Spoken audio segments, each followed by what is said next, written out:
Dan orang yang suka jelekin kita, orang yang suka iri sama kita, mulutnya akan bungkam. Hati mereka menjadi tawar karena mereka melihat pekerjaan Tuhan di dalam hidup kita.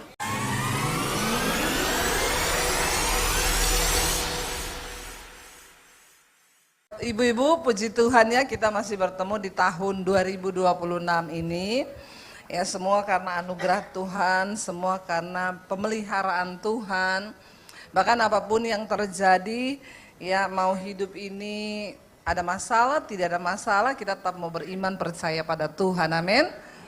Dan hari ini saya pengen kita semua belajar dari seorang wanita di dalam Alkitab, ya seorang wanita pelacur, ya yang namanya tercatat sebagai saksi dan tokoh iman. Ya, pelacur loh ya. Dan dia itu tercatat tapi namanya sebagai tokoh iman, ya.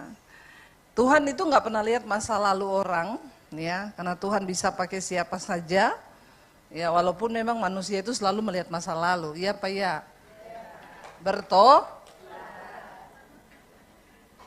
Tapi Tuhan nggak melihat masa lalu orang. Makanya di dalam Alkitab kalau saudara lihat kitab Ibrani 11:31 dan Yakobus 2:25, kalau di Ibrani 11 ayat 31 dikatakan ini, karena iman maka Rahab perempuan sundal itu. Tetap tercatat sundalnya sih. Ya itu tanda bahwa memang ya masa lalu itu nggak mungkin hilang, tapi Tuhan sanggup mengubah. Yakobus 2:25, dan bukankah demikian juga Rahab pelacur itu? Ya, jadi perempuan sundal itu dan pelacur itu. Tapi namanya tercatat sebagai saksi iman, ya, tokoh iman. Enggak peduli masa lalu kita hari ini, tapi apakah kita ini imannya bisa menjadi kesaksian bagi banyak orang, itu yang penting. Kenapa Rahab itu namanya tercatat?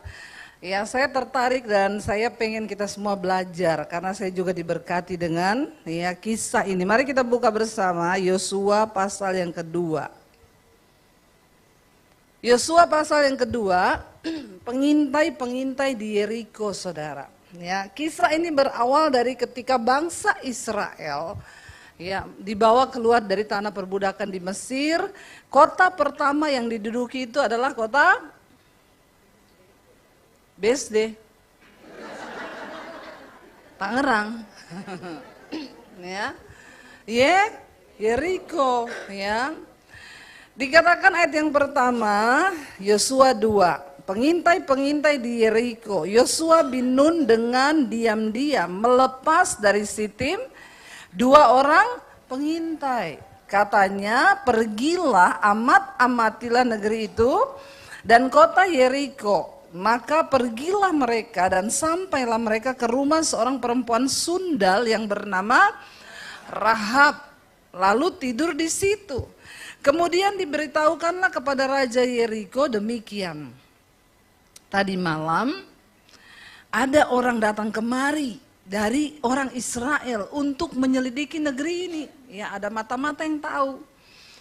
Maka Raja Yeriko menyuruh orang kepada Rahab mengatakan, ya, bawa keluar cepat orang-orang yang datang ke rumahmu itu, yang telah masuk ke dalam rumahmu sebab mereka datang untuk menyelidiki seluruh negeri ini. Ayat 4. Tapi perempuan itu apa?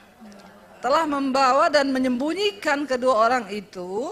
Berkatalah ia, memang orang-orang itu telah datang kepadaku, tetapi aku tidak tahu dari mana mereka. Dan ketika apa? Pintu gerbang hendak ditutup menjelang malam, maka keluarlah orang-orang itu. Aku tidak tahu kemana orang-orang itu pergi. Segeralah kejar mereka, tentulah kamu dapat menyusul mereka. Ayat 6. Tapi perempuan itu telah menyuruh kedua naik ke soto rumah dan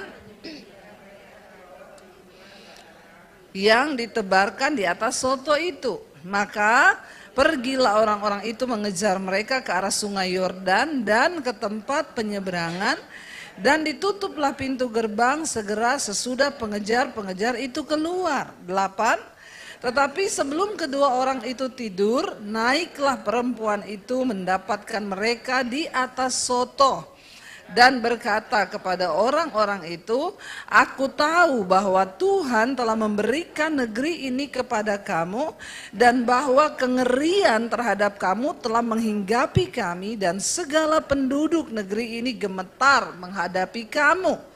Sebab kami mendengar bahwa Tuhan telah mengeringkan air laut Teberau di depan kamu ketika kamu berjalan keluar dari Mesir, dan apa yang telah kamu lakukan kepada kedua raja orang Amori yang di seberang sungai Yordan itu, yakni kepada Sihon dan Og yang telah kamu tumpas. 11. Ketika kami mendengar itu, tawarlah hati kami dan jatuhlah semangat setiap orang menghadapi kamu. Sebab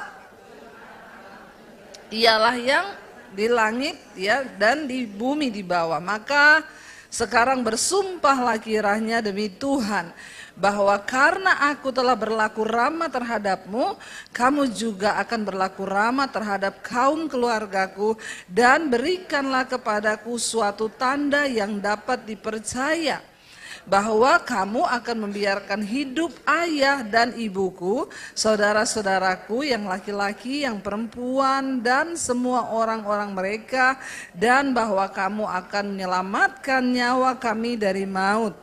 Lalu jawab kedua orang itu kepadanya, nyawa kamilah jaminan bagi kamu, asal jangan kau kabarkan perkara kami ini.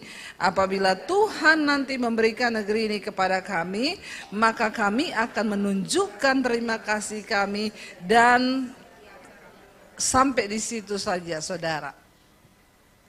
Ketika Musa mati, perjalanan membawa bangsa Israel keluar dari tanah perbudakan Mesir ke tanah Kanaan digantikan oleh Yosua. Ya. Dan ketika Yosua pertama kali memasuki negeri yang di depan mereka itu adalah Yeriko, saudara. Makanya Bapak Ibu kalau ada duit, jangan dulu jalan-jalan ke Eropa, ke Israel dulu, amin. Ikut Bapak dan Ibu Gembala, ya. Ke Israel. Kenapa? Karena di sana kita tahu sejarah yang tercatat di dalam Alkitab, ya. Dikatakan di sana Yosua mengirim pengintai, ya, dan dikatakan dua orang itu akhirnya masuk ke rumah Rahab, seorang perempuan sundal. Kenapa namanya tercatat? Saudara, bagi Rahab untuk menyembunyikan dua orang mata-mata Israel, beresiko enggak? Sangat, sangat beresiko. Karena pada waktu itu orang Yeriko sudah tahu bahwa Israel ini sudah di depan mata. Akan merebut ya negeri yang mereka punya sesuai dengan janji bahwa itu memang tanah Kanaan yang dijanjikan Tuhan. Lalu kedua orang ini berkata ya bahwa kami masuk, dan Rahab membiarkan mereka masuk. Memang iman itu mengandung Jadi kalau saudara nggak mau ambil resiko untuk beriman, ya jangan Iya Pak ya. Orang Kristen itu maunya mengalami mujizat tapi nggak mau ambil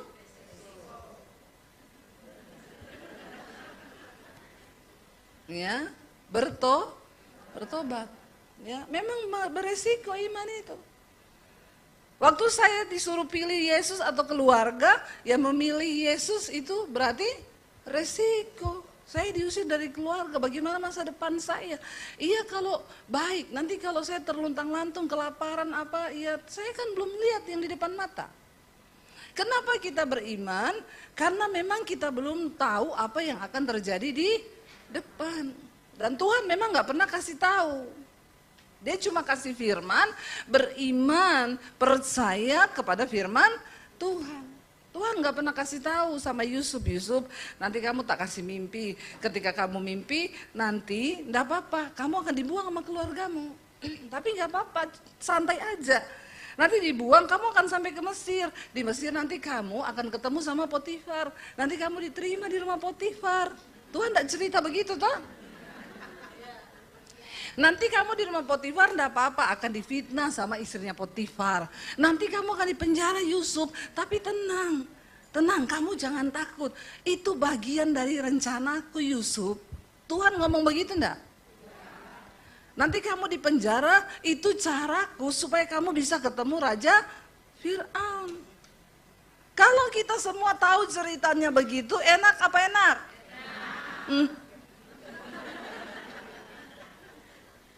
Tapi karena belum tahu, maka memang harus meraba-raba tuh. Ada risiko kan? Ketika Daud mau dilantik jadi raja, Tuhan juga kan gak ngomong sama Daud, tenang aja nanti kamu akan dibunuh dulu sama Saul, kamu akan dikejar-kejar. Tapi tenang Daud, aku itu pokoknya pegang kendali, kamu gak bakalan mati. Tuhan ngomong gak sama Daud? Bagian Daud hanya percaya pada firman Tuhan, beriman. Dan iman itu memang punya bilang kanan kirimu, ada resiko loh beriman. Tanya lagi, kamu siap nggak tanggung resikonya?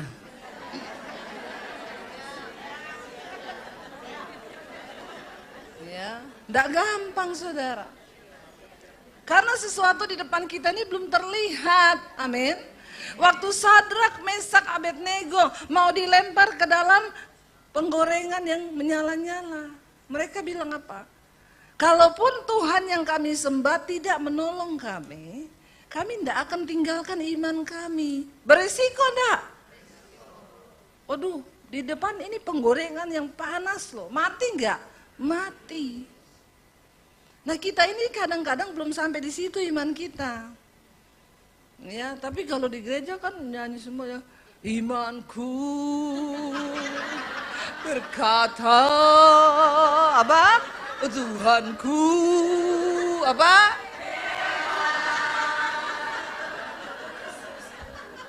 Sampai di rumah tetap hebat enggak? Insya Allah. Ya baru ngalami masalah sedikit, baru lihat suami yang gak berubah, baru lihat tetangga yang begini-begini, udah luntur imannya. Ya, udah gak percaya lagi sama Tuhan, udah aduh iya gak sih, udah marah-marah, emosi. Tapi saya yakin ibu-ibu di sini udah gak ada yang marah-marah sih.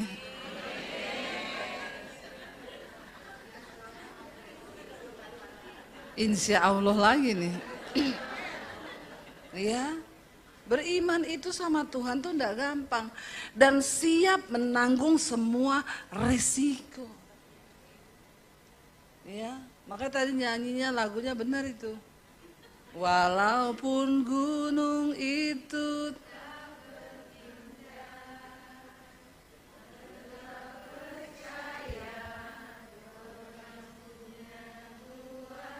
ini insya Allah juga nih.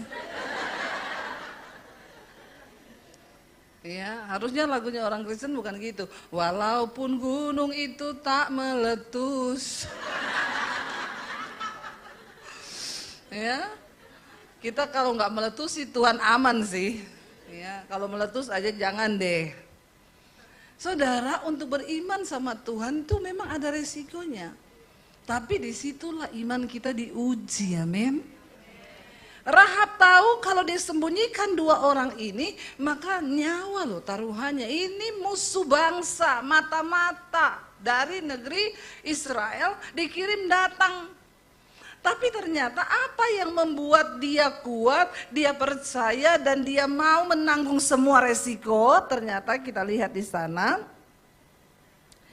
Ayat ini berkata, saudara, kenapa Rahab melakukan semua itu? Ayat yang ke-9, ya. Aku tahu bahwa Tuhan telah memberikan negeri ini kepada kamu dan bahwa kengerian terhadap kamu telah menghinggapi kami dan segala penduduk negeri ini gemetar menghadapi kamu. Ternyata Rahab sudah tahu dengan mata iman, dia percaya bahwa negeri mereka itu memang akan diserahkan Tuhan kepada Israel. Mari saudara, apakah kita ini punya pandangan ke depan melihat rencana Tuhan? Dan itu hanya bisa terjadi ketika memang kita melihat dengan mata iman. Kenapa Rahab percaya? Karena dia bilang ayat 10, 1, 2, 3. Sebab kami apa? Mendengar bahwa Tuhan telah mengeringkan air laut Teberau di depan kamu ketika kamu berjalan keluar dari Mesir, dan apa yang kamu lakukan kepada kedua raja orang Amori yang di seberang sungai Yordan itu, yakni kepada Sihon dan Og yang telah kamu tumpas. Kenapa Rahab punya iman, percaya bahwa Tuhan menyerahkan negeri itu? Dikatakan karena apa? Iman timbul dari pendengaran akan drama box. Ya, akan firman. Makanya hari-hari ini banyak dengar firman, ya. Banyak baca firman. Jangan dengar gosip tetangga. Ya, jangan dengar kalau ada orang datang, itu mertuamu. Langsung suruh tutup mulutnya, amin. Karena perkataan yang negatif itu bisa merusak iman kita loh. Amin saudara. Dengar yang baik-baik aja, dengar yang enak-enak saja. Karena gak semua orang itu membawa kabar iman kepada kita. Hati-hati dalam berteman saudara. Ya, siapa itu? Pasti kalau saya suruh maju ada kesaksian itu. Tentang apa? Tentang temennya itu. Yang tadinya dipikir pendengar ternyata penyebar. Makanya jangan suka curhat sama temen, amin. Ya, curhat terbaik itu sama suami. Boro-boro bocor, didengar aja kagak. Iya Pak, iya. Iya toh? Saya juga sering begitu saudara, kalau curhat sama suami, begitu saya.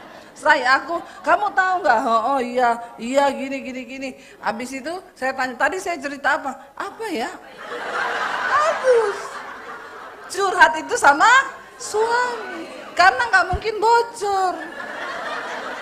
Sebab didengar saja tipis. Ya, nggak apa-apa. Berarti suami kita semua sama. Ya, nggak ada tuh suami kita mau curhat apa sayang apa. Itu pasti setengah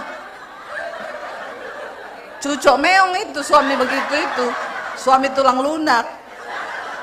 Kalau suami yang normal pasti dia iya cerita aja, ya cerita dia sambil apa gitu. Habis itu kita tanya, saya tadi aku cerita apa? Apa ya? Bagus ya. Yang penting kan kita sudah curhat toh. Jangan curhat ke temenmu, ya, jangan curhat sama orang lain, ya, karena belum tentu dia itu pendengar, bisa menjadi penyebar.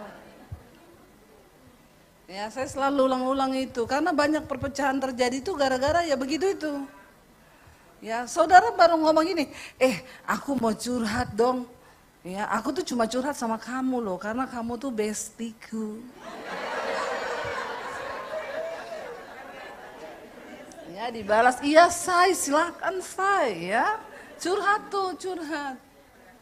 Ya. Baru kau tutup teleponmu, dia sudah WA bestinya juga. Mau denger nggak? Apa? Tapi cuma kamu loh yang saya ceritain. Kenapa? Karena cuma kamu bestiku. Ya itu. Ya, kau ceritanya ubi sampai sana kolak toh. Sudah ditambahi gula, santan, garam, udah komplit bumbunya. Kalau mau curhat sama Tuhan saja. Datang masuk kamar, tutup pintu, curhat, amin. Curhat tuh, ya. Bahkan sama pendeta nggak usah lah, tambah-tambahin kerjaan pendeta kau. Toh juga pendeta nggak bisa buat apa-apa kok. Ya saya dicurhatin gitu, saya cuma bilang berdoa bu. Ya, emang iya toh. Masa saya bilang tatap mata saya? Kan enggak tuh. Emang pendeta sakti. Ya. Enggak usah nambah-nambah beban pendeta sudah. Ya pendeta itu cuma cukup hari Minggu khotbah. Dia persiapan khotbah juga udah stres. Saudara datang mau curhat-curhat, enggak usah curhat. Orang Kristen tuh kebanyakan curhat karena kenapa? Orang yang kebanyakan curhat tuh jarang baca Alkitab. Saya sudah tahu itu rahasianya. Kenapa kau curhat? Karena kau nggak tahu firman Tuhan. Kalau kau tahu firman Tuhan, nggak perlu kau curhat. Oh ada ini ternyata Alkitab bilang, ya ada semua di Alkitab. Ya, tapi bagaimana caranya? Memang membaca saja aku sulit. Nah. Waktu berjam-jam kau pakai untuk nonton drama Cina, drama Korea itu yang nggak menentu, ya sehingga kau tiap lihat tukang parkir siapa tahu nih si EO yang menyamar.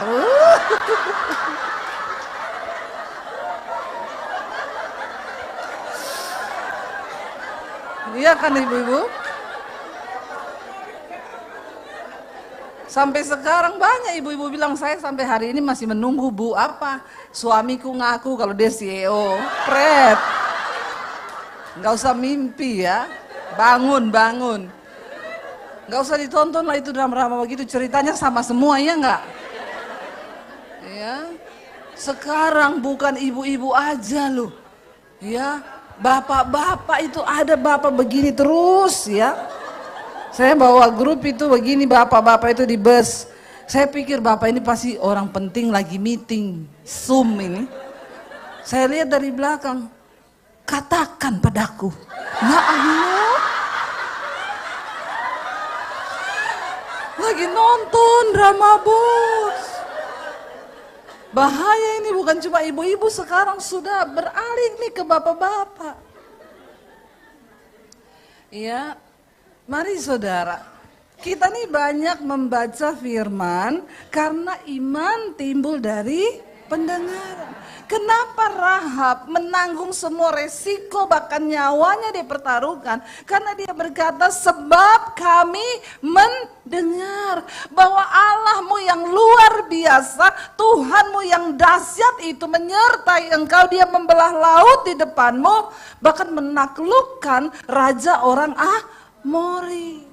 Dengar tentang perbuatan Tuhan yang hebat, dengar tentang kesaksian bagaimana Tuhan dahsyat, supaya imanmu timbul. Makin banyak firman yang kau baca, makin banyak khotbah yang kau dengar, itu imanmu timbul. Siapa yang dengar khotbah saya tiap hari? Ya.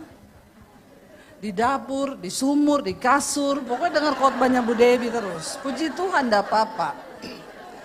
Ya, sampai kemarin saya tuh Natal di Jayapura, Natal Polda Papua, saudara. Bapak Kapoldanya bilang gini, Ibu Devi itu, ibu punya suara. Di mobil, di rumah, di kamar, mau tidur. Terus istri saya itu sekarang kalau mau negur saya, Bu, enak dia puterin khotbah ibu terus ngomong, dengar itu. Saya bilang sama istrinya, Bu, gaji bagi 2 loh. Ya, tapi puji Tuhan saudara, ya. Kata istrinya gini, sekarang Bu saya biar pergi kunjungan kemana-mana, Bapak tuh di rumah pokoknya nonton Bu Devi terus, ya. Cuma dengan cara itu sih Bu, kita ini bisa menjaga hidup kita hari-hari ini. Dengerin firman Tuhan, amin. Karena kita saudara kalau mau harap, apalagi hari-hari ini kita lihat baca berita, beritanya mau kiamat, beritanya ini, mau perang, beritanya itu, benar nggak? Seringkali pendengaran tuh membuat iman kita lumpuh. Saya ingat waktu kita bawa grup ke Israel, saudara, ada 4 orang kayaknya bapak-bapak umur 80 tahun. 75, 78, 80. Mereka udah nggak bisa dengar.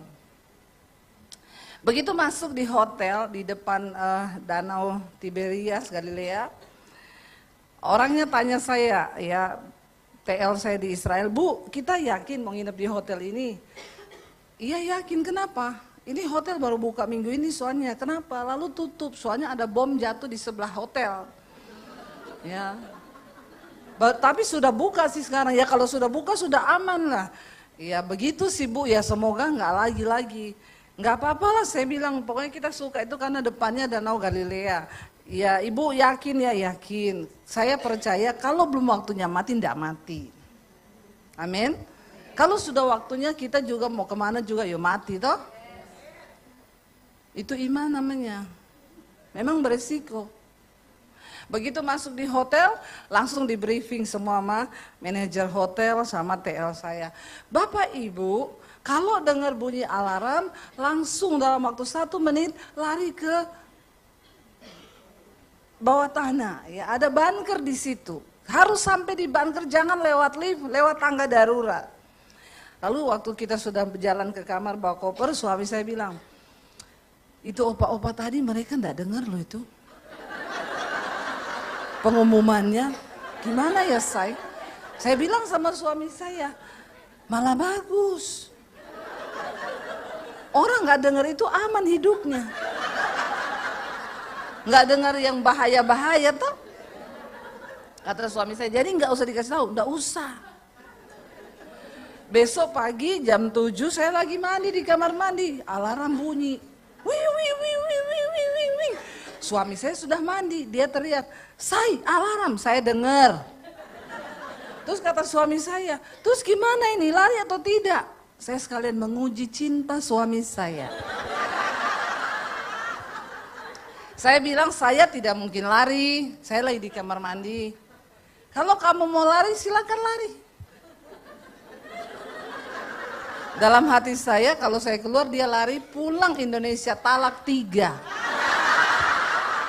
Berarti kau cari aman bagi dirimu sendiri. Itu namanya sehidup semati, satu hidup satu mati. Saya keluar, suami saya ternyata enggak lari. Saya bilang, kok kamu enggak lari? Ya enggak lah, orang kamu enggak lari, maksud saya lari. Puji Tuhan. Ternyata teruji. Dia lebih takut saya daripada takut bom.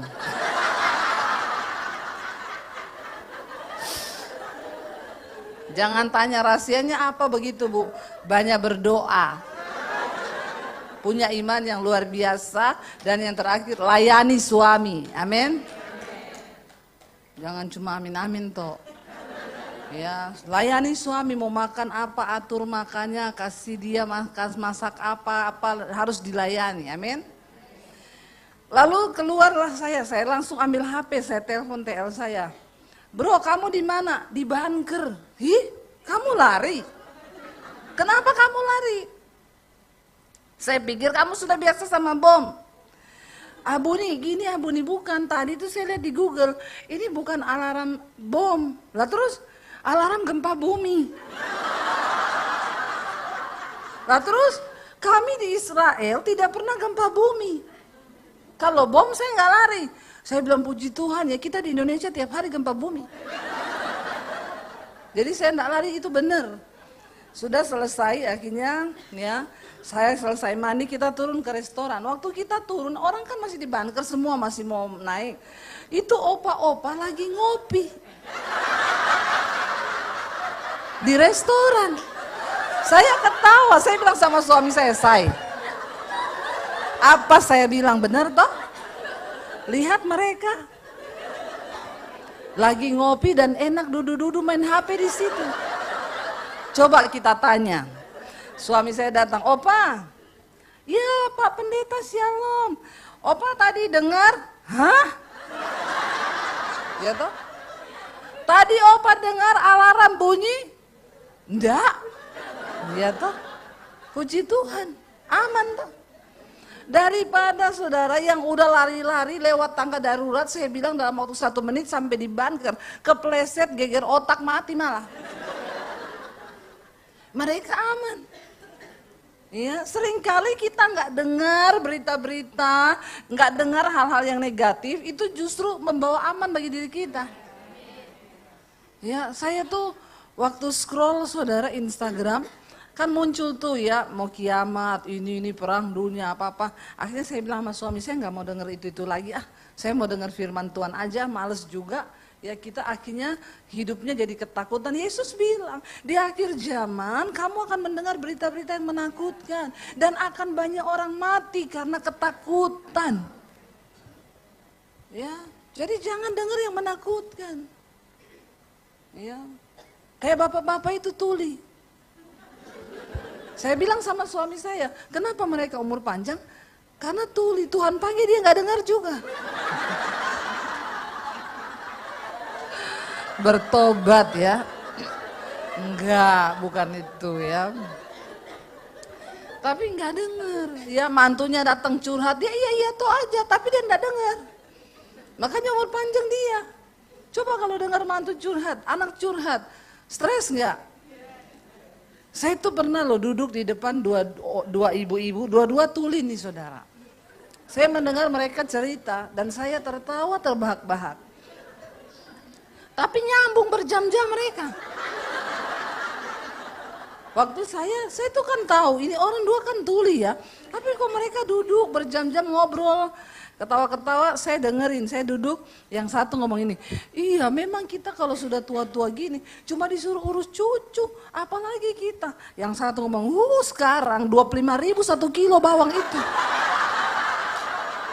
Tapi nyambung sudah. Terus kalau satu ketawa, dua-dua ketawa. Hebat loh, ajaib itu. Ya. Jadi ya sudah lah, pokoknya dia ngomong aja gitu. Ya, orang kalau tua-tua kan yang penting ngomong ya, terlampiaskan omongannya kan. Saudara, seringkali ayo pilih apa yang akan mau dengar hari ini, amin. Putuskan, kita hanya mau dengar firman Tuhan saja. Jangan dengar hal-hal yang melemahkan iman. Ya kalaupun ada orang datang, hei kamu diceritain tahu nggak sama iparmu, cerita jelek atau bagus? Jelek, nggak usah, saya nggak mau dengar. Nggak usah kepo, amin. Jadi ibu-ibu tuh kadang nggak usah kepo, malah cari tahu dia ngomong apa. Yuk ngopi yuk, kamu cerita ya, pret. Ya, nggak usah kepo. Ya, aja ngopi. Iya, soalnya panjang yang dia cerita. Kalau ditelepon nggak asik. Sambil ngopi aja. Enggak lah, saya nggak punya waktu untuk dengar yang begitu, amin. Itu kan mulut-mulut dia, suka-sukanya dia ngomong. Kita nggak bisa paksa semua orang senang sama kita, saudara. Ya, dia mau senang, mau kagak, apalagi saya begini, saya paling nggak peduli. Lu senang, monggo, kagak, ya silakan. Benar nggak? Yang penting kita hidup di hadapan Tuhan benar. Yang penting hati kita benar. Jangan ada kepahitan, jangan ada kebencian. Maka biar orang melihat berkat Tuhan dalam hidup kita, amin. Kita mengalami kemuliaan Tuhan. Ya, jangan benci, tetapi juga jangan terlalu apa-apa tuh didengar. Banyak orang itu saudara akhirnya nggak bisa tidur, sakit jiwa. Kenapa? Karena kau mau dengar semua. Ya, padahal kau tidak bisa mempertanggungjawabkan mulut orang kan. Belum tentu kan mulut orang itu benar. Ya, suaranya ipar kau dengar, padahal ipar adalah maut. Ya. Suara ini kau dengar, suara itu kau dengar. Bagian kita hari ini tuh hanya menjaga hati. Kita ini sudah menghindari yang begitu aja, jaga hati ini susah loh. Benar nggak? Kita harus berperang sendiri kan. Saya itu setiap hari bangun Tuhan dalam nama Yesus. Kalau ada apa di hatiku ini yang gak beres dalam nama Yesus. Kalau ada aku benci orang dalam nama Yesus. Saya berperang sendiri terus. Ya, jangan sampai saudara kita itu dibodohi orang. Sampai kita mendengar hal-hal yang negatif membuat iman kita kandas. Ya, jangan mau, ini hari-hari terakhir kita harus berjuang dengan iman. Dan iman itu gak ada hubungannya sama orang lain. Iman itu kita sendiri yang harus bangun, amin. Makanya Alkitab bilang, bangunlah imanmu di atas dasar iman yang paling suci. Siapa yang bisa membangun iman kita? Kita dengan Tuhan. Bahkan pendeta juga nggak bisa suruh-suruh kita kalau kita memang tidak mau membangunnya dengan Tuhan. Rahab bilang, kami telah mendengar bahwa Tuhan, ya Tuhanmu yang luar biasa itu telah membuka jalan, mengeringkan sungai. Ayat 11, ketika kami mendengar itu, tawarlah hati kami dan jatuhlah semangat setiap orang menghadapi kamu, sebab Tuhan Allahmu ialah Allah di langit di atas dan di bumi di bawah. Biar orang lain tahu bahwa Allah yang menyertai hidup kita itu Allah yang dahsyat. Amin, saudara. Gak usah terlalu peduli dengan kanan kiri. Tuhan, aku pengen mendapat perkenanan Tuhan. Karena waktu kita dapat perkenanan Tuhan, Tuhan akan menyertai hidup kita. Ya, dan orang yang suka jelekin kita, orang yang suka iri sama kita, mulutnya akan bungkam, hati mereka menjadi tawar karena mereka melihat pekerjaan Tuhan di dalam hidup kita. Betapa wow Tuhannya itu, betapa luar biasanya Tuhan, amin. Itu cukup, saudara. Balas semua keburukan orang, balas semua kejahatan orang sama kita dengan apa? Dengan kemuliaan Tuhan di hidupmu. Itu cukup.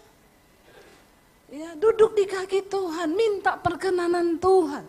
Tuhan, jangan biarkan ada sedikit pun apa celah di dalam hatiku. Tapi aku pengen mendapatkan perkenanan-Mu. Selidiki hatiku Tuhan, jangan ada kepahitan. Ada lagi ibu-ibu, ibu berdoa ya, ibu itu banyak bersyukur, ibu itu kejar iman, kejar perkenanan Tuhan. Saya nggak mau Bu, enak aja saya itu berubah, suami saya nggak berubah. Ini lagi ada model-model begini. Ya, enak suami saya dong, saya berubah, dia enggak. Kalau suami masuk neraka, ibu mau ikut masuk neraka. Jadi ibu memilih mencari perkenanan Tuhan atau mau ikut suami ke neraka. Kadang-kadang iman itu tidak bergantung pada keadaan. Biarkan kalau suamimu nggak mau berubah itu urusannya. Justru engkau berubah dulu, berdoa karena satu orang bertobat sisi rumah diselamatkan. Jangan gantungkan imanmu pada orang lain. Suami saya nggak berubah, Bu, masa saya harus berubah? Enak di dia dong. Lah kau ini ikut Tuhan untuk menyenangkan suamimu atau untuk menyenangkan Tuhan? Engkau berubah itu untuk Tuhan atau untuk orang lain? Lakukanlah semua yang engkau lakukan, baik dengan perbuatan maupun dengan perkataan, seolah-olah untuk Tuhan, bukan untuk manusia. Kalau kau lakukan itu untuk suami, untuk manusia kau akan kecewa. Tapi lakukan untuk Tuhan. Ya, kalau kita lakukan untuk Tuhan, kita tidak akan pernah kecewa. Rahab melakukannya untuk Tuhan. Aku menolong kamu semata-mata karena aku tahu Tuhanmu itu hebat. Tuhanmu itu telah menyertai kamu. Tuhan yang dahsyat mengeringkan laut, mengeringkan sungai. Ya saudara, ketika kita melakukan semuanya untuk Tuhan, kita tuh gak gampang kecewa. Amin. Mau suami ngapain, mau suami gini. Ada ibu-ibu saudara, udah 70 mau cerai sama suaminya.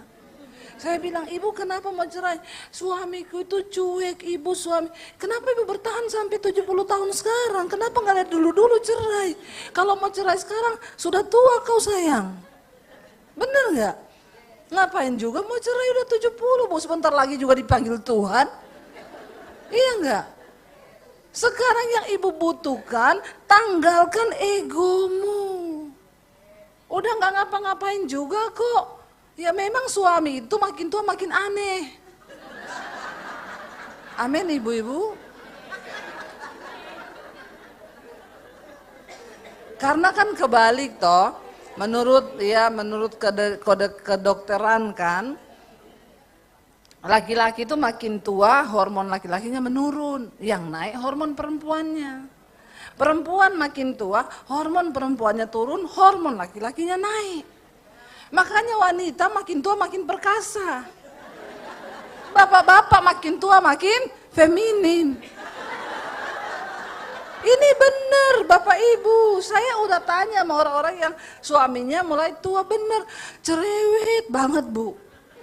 Ya apa dikit tuh komplain, apa dikit memang akan tertukar. Tuhan itu adil. Ya, Ya, makanya saya kalau ngomong ke bapak-bapak, bapak-bapak juga kau kalau muda jangan sombong kau, nanti kau tua kau akan jadi feminim. Istrimu jadi perkasa. Makanya kalau makin tua itu bapak-bapak nanya istri kan, iya kalau jawab, ya itu udah cerita nenek. Lalu suaminya bilang, sekarang kok kamu galak? Ya, sekarang kok kamu kasar ya? Padahal memang itu sudah biologisnya begitu. Nah, saya ini lagi membayangkan suami saya ini orang Solo. Saya ini dari dulu sudah perkasa. Suami saya dari dulu sudah feminim. Kalau tua bagaimana ya? Enggak ya. Ketika kita mau menjadi pelaku firman Tuhan ya, itu yang paling penting. Hormon berubah silakan, tapi menjadi pelaku firman harus tetap. Tugas istri layani suami, amin. Ya, walaupun secerewet apapun layani saja. Bangun pagi urus sarapannya, urus makannya. Ada yang begitu di sini? Angkat tangan. Ambil sepeda di bawah. Yang tidak begitu, angkat kaki. Pulang saja kau bertobat. Iya, ayo ibu-ibu. Ya, mau seperti apapun kita berusaha untuk menjadi pelaku firman Tuhan. Karena ketika kita mengejar perkenanan Tuhan, maka kita menerima kemuliaan Tuhan. Perkenanan Tuhan itu di atas segala-galanya. Ketika akhirnya Rahab mendapat perkenanan Tuhan, Alkitab berkata, apa yang menjadi bagian Rahab? Dia dan seisi rumahnya diselamatkan. Ya, bahkan orang-orang di sekeliling mereka diselamatkan. Dan Alkitab berkata, Rahab si pelacur itu dibenarkan karena iman tanpa perbuatan mati. Ya, mari kita sempurnakan iman kita dengan perbuatan kita di dalam ketaatan.